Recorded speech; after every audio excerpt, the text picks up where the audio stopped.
Heyo everybody, this is Monkeypuzzle, and welcome to episode number 27, playing Rise of the Resonant Monkeys. So first thing I want to tell y'all is I am going on vacation. We're into the woods where there is no internet and there is no computers, and so you won't see me for, well, I'm gonna go for 2 weeks. When you see this, I'll have been gone for a couple days. I got this episode and a couple ARC episodes going up. So basically the second week, there won't be anything, but this is better than nothing. And I was not able to get ahead of schedule with my recording, even though I tried, but I was extra busy trying to get out of town. So yeah, but I will come back a much more rejuvenated Monkeypuzzle. So do not fear. There'll be plenty of other people's videos to watch. So a couple things to show you today. And first off is I did what I said with the anchors here on my little energy sphere. It won't float away now because it's being held down by these ropes and these anchors that catdogpigduck gave me.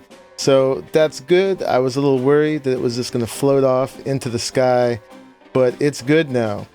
And the other thing I went ahead and did is I enchanted my wyvern armor. And you can see I am wearing it, but it was not very attractive at all. So it's every one of these has invisible on it. So now you just see my pretty old skin with my tennis shoes and my jeans and my little brown and red hoodie and all that stuff. Yeah, so the things I can tell you though about this is that there is a GUI that you can access with draconic stuff. I know the armor for sure. I don't know about the weapons and stuff. I haven't made them yet, but I went ahead and bound a key to it, and if I press that one, I can go to these. Now I'm not going to go all the way because I found that it crashes this, but if I click on this and press inventory, you'll see a bunch of slots for the helmet for enchanted books, but I found it's kind of glitchy. In fact, every time I go to it now, it crashes my whole game, so it's not quite working right. But basically, everything you enchant it with becomes an enchanted book in the inventory that you can just pull right out. So that's pretty cool, and you could just stick enchanted books in there if you wanted and pull them out and kind of keep changing all of your enchantments up. So that's pretty good, pretty cool. I think Z-Flare turned me on to that in the comments of the last episode. But if it wasn't for the bugginess, I would have done that completely. But that's just good to know. Hopefully they'll get that worked out in the future. So I think that's some of my updates. Let's go on back over to my Highland Ag Station over here. And you can see I've been busily harvesting the trees with the grafter. It's pretty time consuming. It takes a while, but it's being really fruitful, or saplingful. I've got a bunch of new trees here, like this balsam fir. Let me see, what didn't you see? I got coast sequoias. I think I'm going to need 9 of those before I can grow the tree. One of these is new. I think maybe, oh, I forget if it's the ash, and the yew is new. And the hill cherry, that's one of my favorite ones. That's pretty. And the cypress and the loblolly pine and sugar maple and the white beam. I will get all those planted in the next episode when I finish this, and we'll do some directed breeding of more trees. And you can see there's a bunch of flowers around here. And according to Opus, there's 200 and something butterflies, but I can't seem to get rid of them. So I have to take some steps around that. Because if they keep breeding, this game is just going to lag out with the butterflies. Funny story is when I came on, the tick rate was horrible. And I went to figure out what it was. And it turns out that in my grinder, there was 1,000 wither skeletons. So things had gotten a little out of hand. The tinker's cleavers had broken and weren't killing anybody. And they were building up and building up. But anyway, with these guys, I went ahead and I finished this first round of breeding. So this whole line right here is all industrious bees. And this whole line right here, ooh, Let me get out of here. Whoa!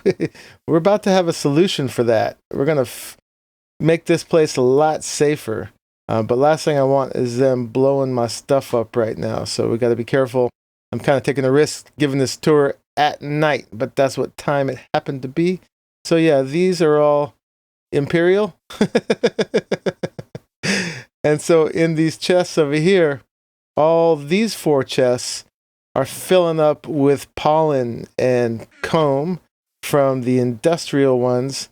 And then all these 4 chests are, this got to be careful, I'm not sure where he went, are filling up with royal jelly and the other combs. So yeah, I've got these on automatic breeding inside each one of these blocks. If I had my wrench available, I don't know if I do, there we go.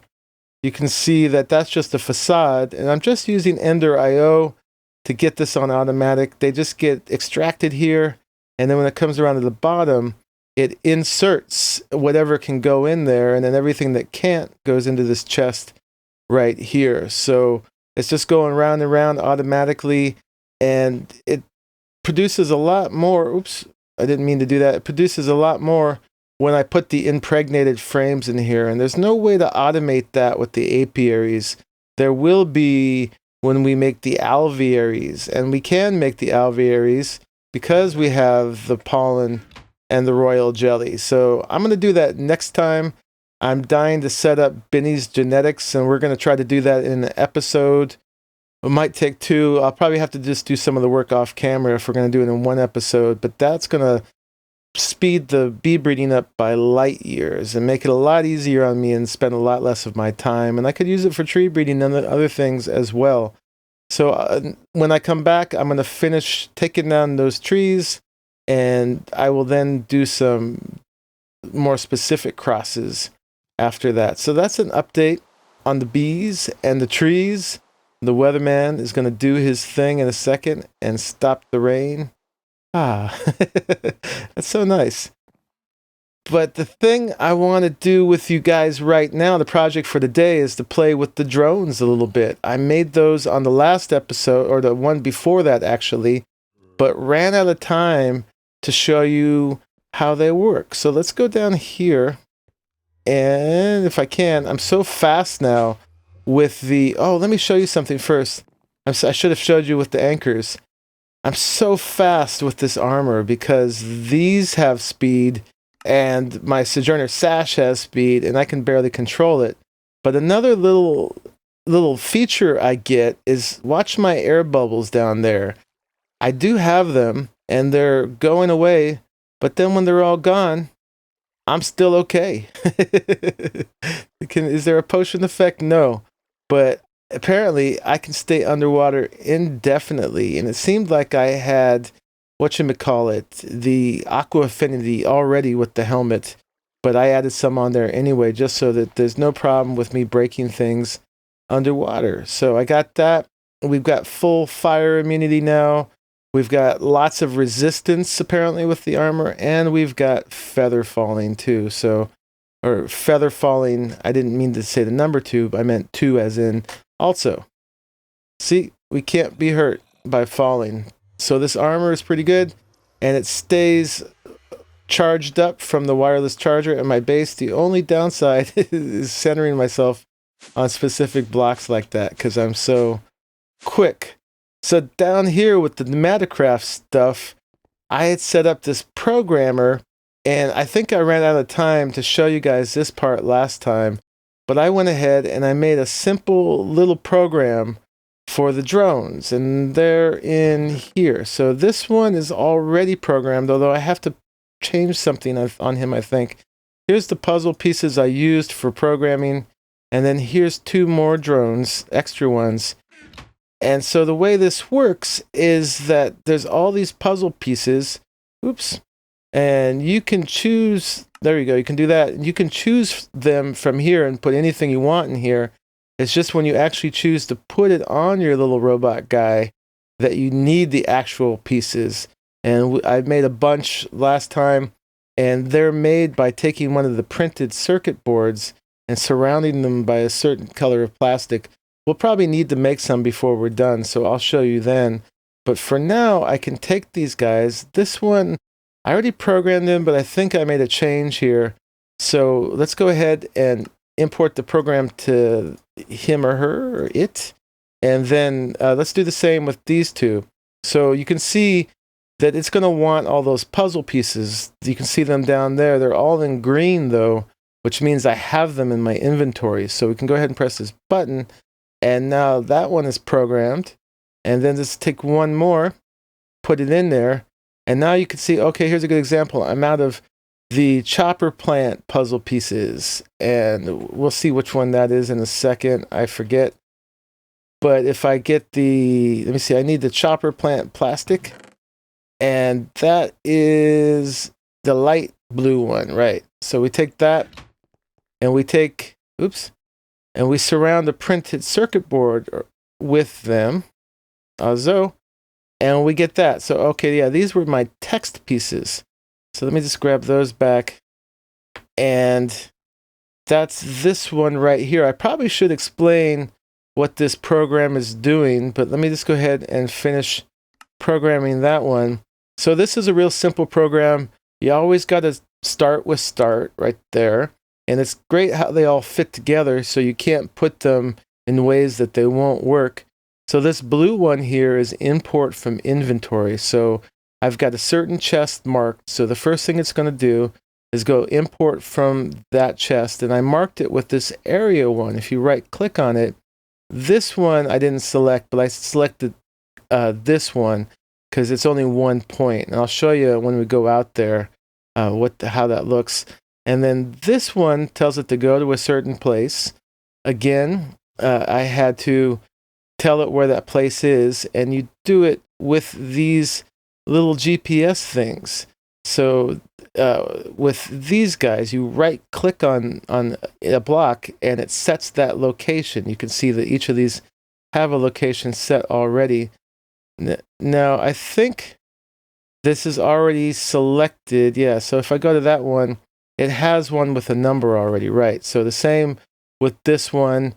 And then on this one, this is entity attack. So basically I'm setting these guys up to be my sentries in this area because I didn't light the whole area up. You saw just now that it can be pretty dangerous. It would be pretty disastrous if I breeded some special bee that took me hours and hours of work and a creeper came and just blew it up. So instead of making the area entirely safe, it's more fun to make these guys protect it. So this is what that red piece is right here, but you got to specify the area to protect. And I'm going to click this right here that says show the area. For this one, I'm filling a whole a filled cube or square or rectangular prism, I guess is what it is. And so I had to select 2 points for that, and I'll show you what that looks like out there when we do the show area thing. And then we have to specify what it attacks and what it doesn't attack. With these modifiers, the ones on the right add that to it. So these add these areas. Things on the left subtract that. So you can see this one, it says at mob. So that will kill any aggressive mob. And this one is at player. With this one, I probably didn't need to do this, but I did it just to be safe. So it will kill mobs, but it will not kill players. And you could have put another area over here to kind of refine these. This one's the only one that's a full area. So I could have picked a whole block of space with this and then subtracted another area space with this. So very simple program. Let's see it at work. So let's go up here. Oh, first I want to show you, so the area, see all that green stuff up there? Let's go check that out. So I selected a pretty big area. So basically I clicked with one of the GPS tools on this block right here, just so I could get all the way to there and all the way to there. It only goes down as far as the surface level of the whole little valley right there. I didn't need it to go down much further. And then it gets this whole area. So any mob within that area is going to be tracked by these drones. And when it locates them, it's going to do them in. So we can't see very well right now. So let's go ahead and turn that show area back off. Let's go down here, and we got to go to our programmer. It would have made more sense to do this outside. I'll do it next time. We right click there, we say stop showing area. That's pretty cool. And then let's go back up and check this out. So I've changed these GPSs since I set them, but one of them, the import from inventory, is set for this chest right here that's got these 3 ruby swords in it that all have sharpness 4 and unbreaking 3.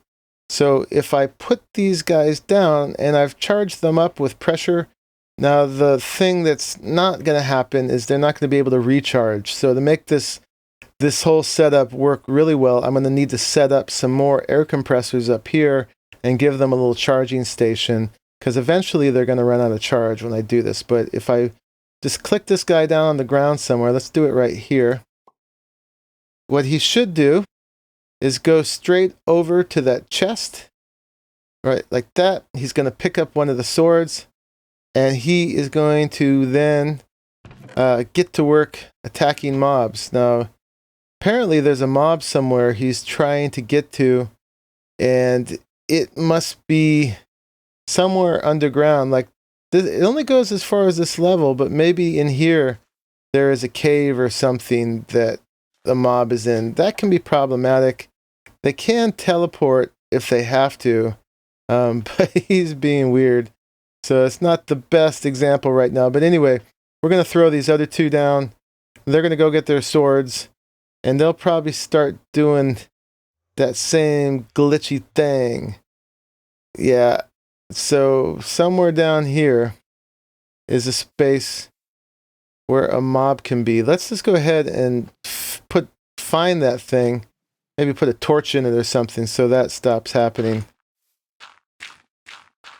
So let me just find it. Aha! So in here, there is a cave. It's probably what they were going for. So I'm just going to light this up. Although there's no mob in here, so that may not have been the one. So I'm not sure. There's a chance that they'll teleport into it and kill the mob and come back. The way I have it programmed is when they're not doing anything, when they're idle, they're supposed to hang out over here somewhere. Like, I think I had it set right on top of this dimensional anchor right here that they'd hang out. But, where are they? So yeah, they're trying to find that. I'm going to keep looking for what they're going for. Must be part of that cave system. It's because I'm including this whole hill right here. So I'll keep lighting things up. It's got to be up on this level. And then we'll get back to the drones. All right, well, I actually recorded most of the episode after that. But I opened Opus at one point, and I learned do not do that while you're recording with DxTory, because it crashes everything. So I'm going to go back and just tell you some of the stuff that happened is basically what they were after was a spider that was in here. So I've got that whole little thing lit up, and now they're hanging out over here just fine where they're supposed to when they don't have anything to do. And they're supposed to just chill right there. That's 3 of them there. Now, what I've got here is the pneumatic wrench.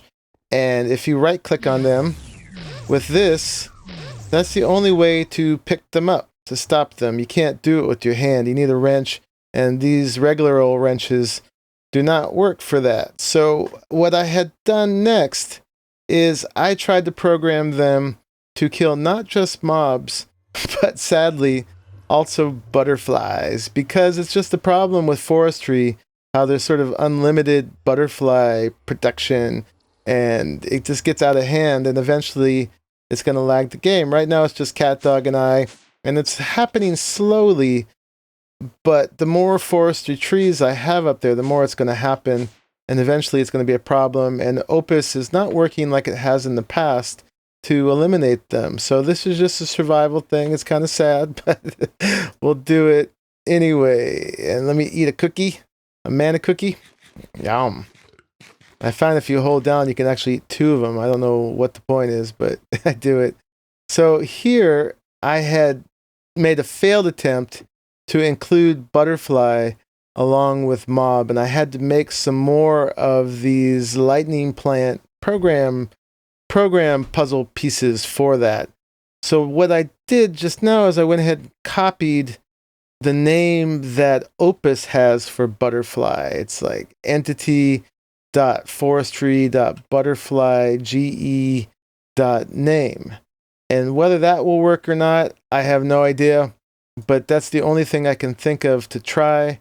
I don't think you need to put the @ in front of when it's not an actual command. When it's a specific thing, you just put the straight up name. So since I'm only changing the syntax, I don't need any more puzzle pieces. I can just go ahead and put them in here and put that change in. Now let's see if that did anything. And oh yeah, while I'm doing that, I also made 2 more drones in the part that got erased. So you missed that busyness, but I think the other uncharged one is that one. Yeah, so we'll get that charging while we're doing this. And let me put that one away so I don't get confused with the other 3. And go out here. And let's see if these kill butterflies. Oh, wait. One thing I forgot to do. Here, let me catch him. There we go. Is when you pick them up, they drop their swords. So let me put the swords back in the box. And you notice I changed out from the pneumatic wrench because if you hold that while you open a chest, it does like what you'd expect any other wrench to do, just flipping the chest around. Okay, so let's go ahead and put them down again now. There's all 3 of them. They're going to go pick up their swords. And then once they do that, let's see what they do. And there's upgrades for these guys I haven't added yet. Oh, it's working. Oh, it's the Butterfly Massacre. Now, if they can catch up with them, that's going to be the trick. I'm really going to have to put the charging station up here with the air compressors because they're going to spend a lot of their time running around getting butterflies. And I guess they're all going after the same one right now. Eventually, they'll change their tactics. There's also something you can do to add a ranged attack to them as well. So we'll do that. Now, see how this dropped pollen?